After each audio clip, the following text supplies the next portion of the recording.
It was meant to be a quiet summer, but Royal Lodge became the stage for a standoff no one could have imagined, and King Charles's fury shattered every pretense of calm at Windsor.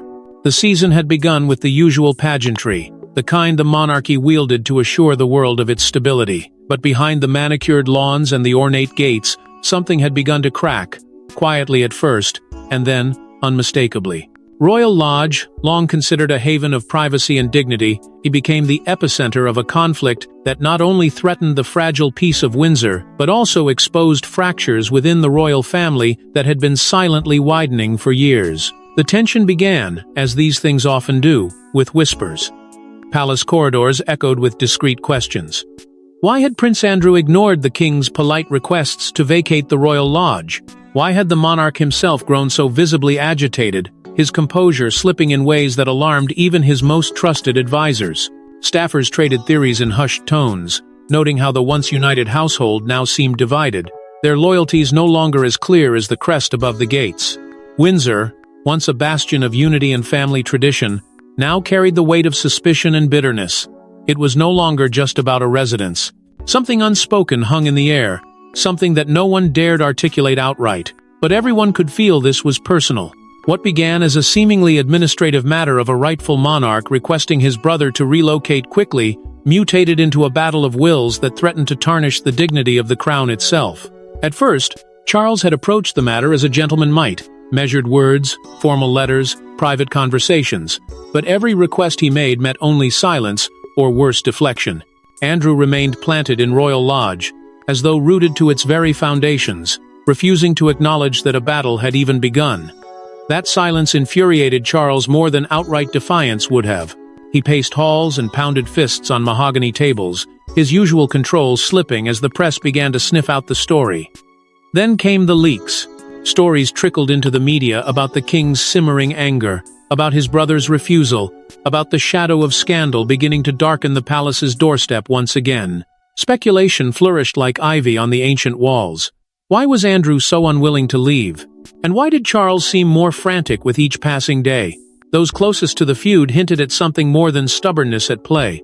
A deeper reason for Andrew's resistance, something unspoken and potentially devastating, began to take shape in the minds of all who watched this royal clash unfold. The standoff at Royal Lodge was no longer just about a home. It was becoming a crucible in which loyalties, secrets, and grudges long hidden would be tested in full view of the world. But beneath this public standoff lay a darker truth, one that neither brother wanted revealed, and one that could topple more than just residency plans. Royal Lodge was never just a home. It was a vault of secrets. And Prince Andrew knew more than anyone what lay within its walls. For decades, the lodge had stood as a quiet emblem of royal privilege, its history woven into the very fabric of the monarchy. Nestled on the grounds of Windsor, it had once symbolized everything the crown promised: dignity, heritage, and untouchable power. But for Andrew, it was something more, something far more personal, even sacred. To him, it was not merely a residence but the last sanctuary of his fractured identity. Those close to him claimed his attachment was rooted in love, a love he insisted was tied to memories of his daughters running through its endless halls, laughing without judgment. But the staff who served at Royal Lodge spoke differently. Anonymously, they described his connection not as love, but as obsession. They recalled the way he roamed its corridors late into the night, whispering to himself as though the house held answers only he could hear. His eyes, they said, had a haunted quality when he walked past certain doors they never saw opened. Over the years, the lodge bore witness to strange renovations that puzzled even seasoned staff members. New wings were added without explanation. Rooms were sealed and left untouched for years. Contractors came and went under the cover of night, their work never acknowledged in public records. And though the royal family owned countless properties, no other home was guarded so fiercely by its occupant. Within its walls, whispers of scandals still lingered. The kind of scandals that never reached the public, yet stained the silence of every corridor.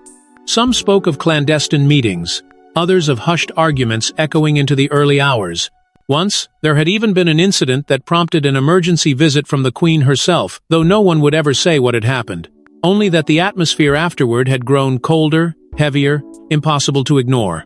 Andrew seemed to carry all of it on his shoulders. The stories, the shadows, the unspoken truths buried within the very stones of Royal Lodge. and as the conflict with Charles escalated, it became impossible to ignore that his refusal to leave was more than pride, more than entitlement. It was desperation. He couldn't walk away from whatever was locked inside that house, because to walk away would mean surrendering the only thing he still controlled, whatever lay hidden behind those forbidden doors. As Charles's patience wore thin, Andrew's stubbornness began to reveal not just defiance but desperation.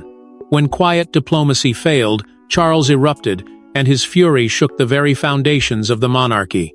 What began as carefully worded suggestions soon gave way to demands, and then to outright threats. At first, Charles convinced himself that his brother's silence was temporary, nothing more than a petulant pause before inevitable compliance.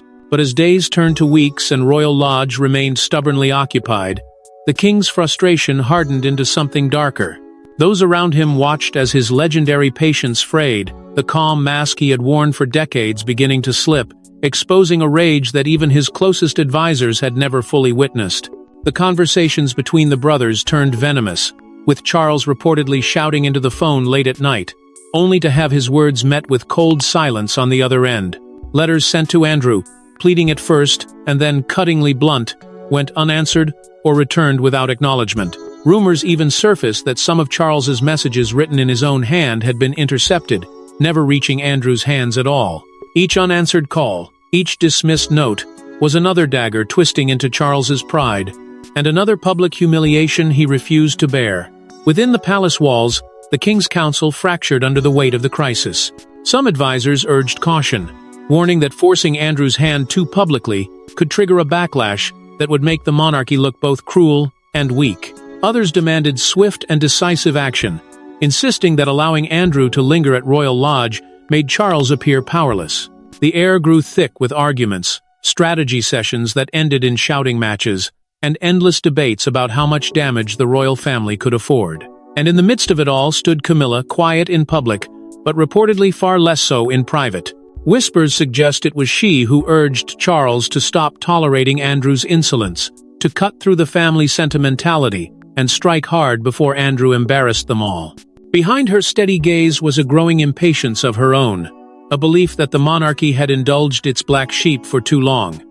To the world outside, Charles maintained his composure. In public, he smiled and waved, his voice measured, his movements graceful. But behind closed doors, his fury was volcanic. Those who witnessed his outbursts described a man trapped between duty and fury, pacing rooms and slamming doors, cursing the very blood that tied him to his brother. Yet even in his anger, Charles began to sense something unsettling. There were hints, faint but impossible to ignore, that Andrew held something over him, something that made his defiance not just reckless but calculated. A shadow hung over the conflict now, a suspicion that Andrew's silence concealed more than stubbornness. But as the pressure mounted, Andrew began to play his own dangerous game, turning the palace into a chessboard of betrayal and secrets. The world saw defiance, but Andrew's refusal to leave was far more than stubbornness. It was a silent war for survival. To those outside the palace gates, it looked like yet another act of entitlement from a prince long accused of arrogance.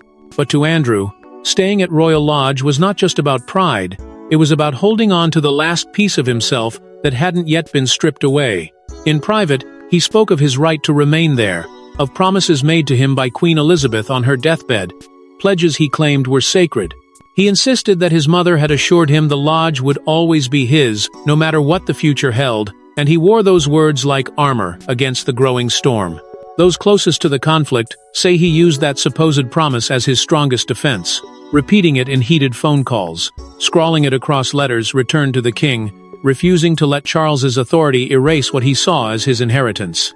But his strategy went further, more cunning and more personal. When his position weakened, he invoked his daughters. In conversations that began as civil but quickly turned icy, he painted himself as the protector of Beatrice and Eugenie, the only one standing between them and humiliation. He would remind Charles that forcing him out would hurt the girls most of all, and that no monarch should dare inflict such cruelty on his own nieces. But even this was only the surface of his resistance. Staff at Royal Lodge began to notice things that unsettled them. Strange meetings behind locked doors, unfamiliar faces arriving in unmarked cars at odd hours, whispered conversations in rooms no one was allowed to enter. Visitors came and went in the dead of night, their identities carefully concealed, and always with a sense of urgency. It wasn't long before rumors began to swirl that Andrew held something more than just emotional leverage. Palace insiders spoke, cautiously at first, about hidden documents, about evidence of scandals buried long ago but still powerful enough to bring shame crashing down on the monarchy. They said he'd hinted, just loudly enough for Charles to hear, that if he were forced out, he would have no choice but to release what he had. No one dared ask what that meant. The king's advisors, already shaken by the spectacle of Andrew's defiance, began to fear that forcing the issue could unleash a scandal too large to contain.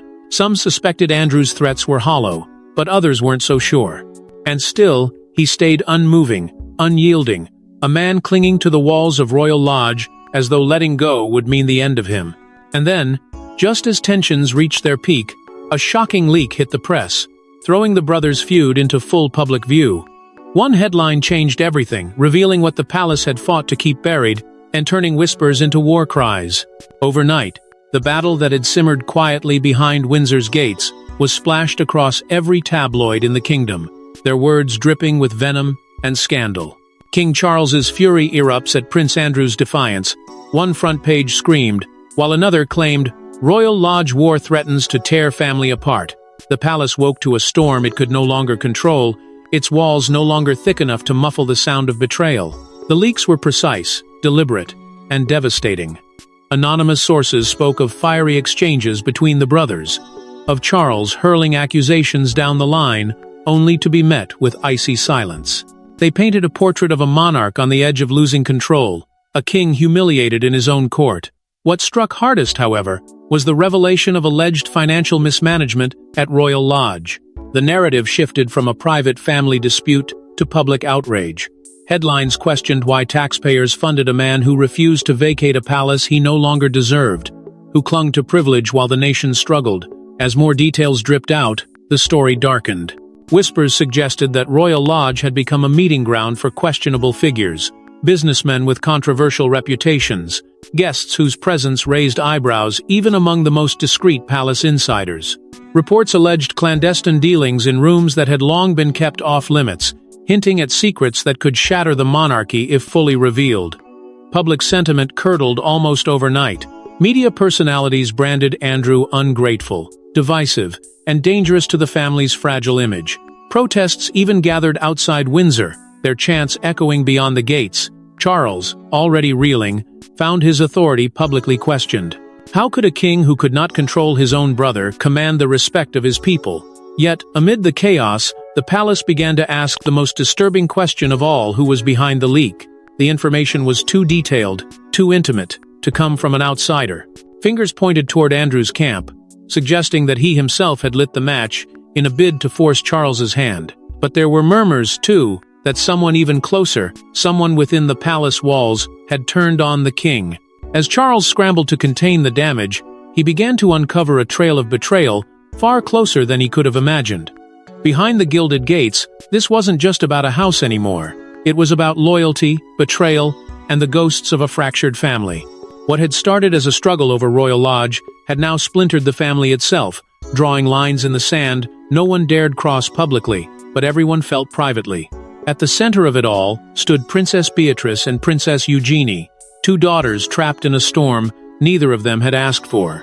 They had once believed their father's place at Royal Lodge was simply his right, but as the feud dragged into the open, their quiet dignity was shattered by whispers in the press, and every appearance they made was scrutinized as though their smiles might betray the side they'd chosen. Even within the family, silence became dangerous.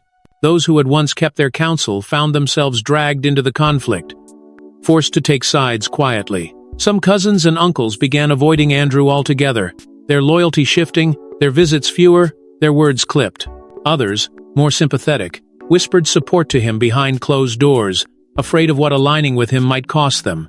The fractures widened, invisible yet undeniable, turning Sunday lunches into tense performances, and private conversations into delicate negotiations. For Charles, the toll was written across his every move. Those close to him spoke of his anguish, torn as he was between the love of a brother he'd grown up alongside and the duty of a king who could not allow defiance to stand. In quieter moments, he was said to ask himself if his mother would have handled it differently, if perhaps he had let pride cloud his judgment. But then he'd remember the headlines, the palace leaks, and the growing chorus of voices demanding he protect the integrity of the crown, and the softness would vanish into steel. Andrew, meanwhile, became a figure of increasing isolation. With each week, his allies dwindled, and yet his resolve hardened. He refused invitations, ignored calls, and spoke only through intermediaries, clinging to Royal Lodge as though it were the last place he belonged. His daughter's sorrow, his brother's fury, the nation's outrage, none of it moved him. His silence grew heavier, more defiant, and when the rare emotional appeals came from old friends, from former allies, they were met with chilling refusals. And then came the whispers. In the halls of Windsor and across the polished floors of Clarence House, murmurs began to grow louder that Andrew wasn't merely holding on out of sentiment or stubbornness. He had hinted, in his colder moments, that he possessed something the rest of them didn't dare confront. Proof, he suggested cryptically, of a devastating royal secret that could upend everything they thought they knew. And just when it seemed the family's heartbreak had reached its peak, Charles received a private dossier that would change everything. It arrived in an unmarked envelope, slipped into Charles's hands, and its contents turned his anger into something far darker. For weeks, he had suspected that Andrew's defiance was more than pride, more than nostalgia for a house that once echoed with happier times. But what lay inside that envelope confirmed what he had only dared to imagine in his most private, bitter thoughts. His brother was playing a game that could destroy them all. The dossier was thin but heavy with implication. Inside, carefully typed pages laid out allegations, so shocking, they seemed almost fantastical. Yet they were accompanied by records, dates, names, and numbers that left little room for doubt. At its heart were claims of hidden accounts, questionable transfers, and quiet dealings that suggested someone, perhaps more than one, had used royal finances to protect themselves at the expense of the crown's integrity. There were also notes about private meetings, photographs of undisclosed visitors to Royal Lodge, and even handwritten comments that suggested secrets buried far deeper than any ledger could reveal. Charles sat in silence as he read, each line tightening the knot in his chest. His advisors, summoned in haste, pored over the papers in grim silence, their faces growing paler with each page. If even half of what Andrew threatened to expose was true, and the evidence made it difficult to dismiss outright, the monarchy would face a scandal of unimaginable scale, not just embarrassment, but real, irreparable damage. Several of them urged caution. They reminded Charles that Andrew might be bluffing, that the documents could be incomplete or fabricated. But others who had watched this feud spiral further into chaos warned that the risk of calling his bluff might be even greater. If Andrew released the dossier to the press, the monarchy could be dragged through months, if not years, of public disgrace. In that moment, Charles was no longer simply a brother confronting betrayal. He was a king weighing the very future of his family against the survival of the institution itself. The choice before him was cruel: protect his brother, and gamble with the monarchy's fragile standing, or strike before Andrew could act, risking family ties forever. No one dared utter the word blackmail, but it lingered in the air, unspoken yet undeniable.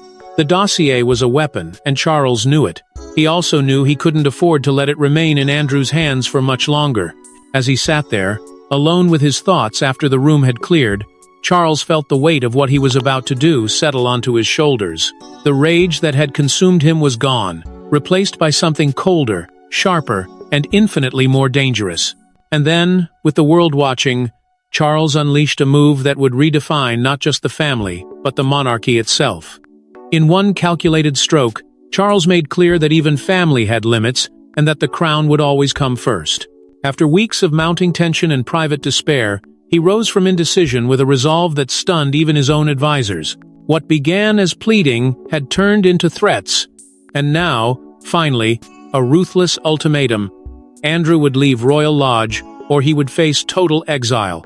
The terms were brutal, unflinching. If his brother refused, every financial account under his name would be frozen, his security detail revoked, and legal notices would follow, stripping him of any remaining privileges he still clung to. Word of the move spread through the palace like wildfire. Within hours, staff were reassigned, locks were reportedly changed, and legal teams assembled at Windsor to oversee what was meant to be the final chapter of this conflict. For the first time in public memory, The monarchy's aggression was not just whispered about in darkened rooms, it was visible, undeniable, and shockingly merciless. Andrew, when he received the notice, reportedly sat in silence for a long time before erupting into fury behind closed doors. Witnesses described him pacing, shouting into the air, demanding answers that no one dared give. He called the decision a betrayal, a violation of promises he claimed his mother had made. And yet, even in his rage, he refused to yield. He would not go quietly. And notably, he made no public statement, allowing the silence and speculation to fill the void. The public reaction was electric. Some applauded Charles for his decisiveness, hailing it as a necessary move to preserve the dignity of the throne. But others saw cruelty in the spectacle, accusing the king of using his power to humiliate his own blood. Outside the gates, reporters camped in wait, cameras ready to capture the moment Andrew might be seen leaving his beloved home.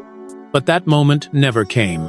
Behind the palace walls, the king's advisors began to murmur among themselves. Some worried that Charles had overstepped, that he had acted too harshly, too publicly, turning a family quarrel into a royal scandal. Others whispered the opposite, that he hadn't gone far enough, that until Andrew was physically removed, the crown's authority would remain in question. And through it all, one question lingered like a shadow. What if Andrew called his brother's bluff? What if the secrets he had hinted at, the ones tucked into that mysterious dossier, became his final weapon? But even as Andrew seemed cornered, a final twist in the tale would prove that the war for Royal Lodge was far from over. Just when it seemed the lodge would finally be torn from Andrew's hands, he played a final card, and the monarchy shuddered in its wake.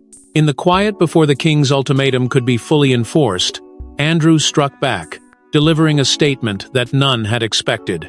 Standing firm, he declared his right to remain at Royal Lodge, invoking promises made to him by the late queen and accusing unnamed forces within the palace of orchestrating a vendetta against him. His words were defiant but calculated, laced with just enough insinuation to suggest he was prepared to go much further if pressed. Within hours, his lawyers hinted at a possible lawsuit, their language sharp and unapologetic.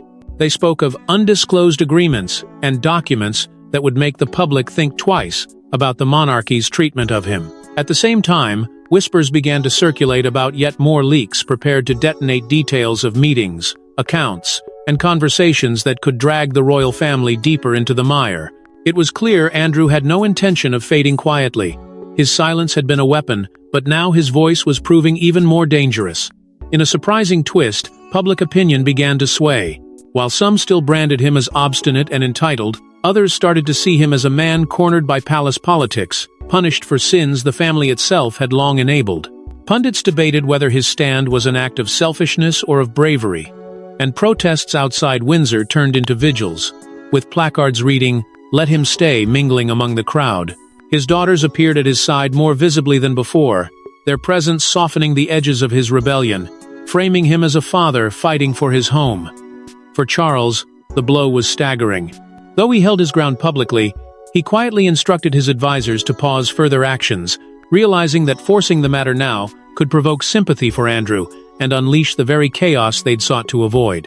The king retreated tactically, if not in spirit, but his resolve only hardened behind the scenes. Those close to him said he began planning his next strike the very same night, determined to end this war on his own terms, whatever the cost. Yet even as the brothers squared off, strange new reports began to emerge from Royal Lodge itself. Staff whispered of late-night deliveries, visitors arriving without explanation, doors locked that had once stood open. Some swore they heard voices arguing deep into the night, words they couldn't quite catch but that left them uneasy long after. And still, the question hung in the air like a curse. What exactly was Andrew protecting in that house? What secret was so dangerous, so precious, that he was willing to risk everything to keep it hidden? As the battle rages on behind Windsor's walls, one truth remains in the shadows of Royal Lodge: the crown's darkest secrets are yet to be revealed. Thanks for watching. Don't forget to like and subscribe, and we will see you in the next one.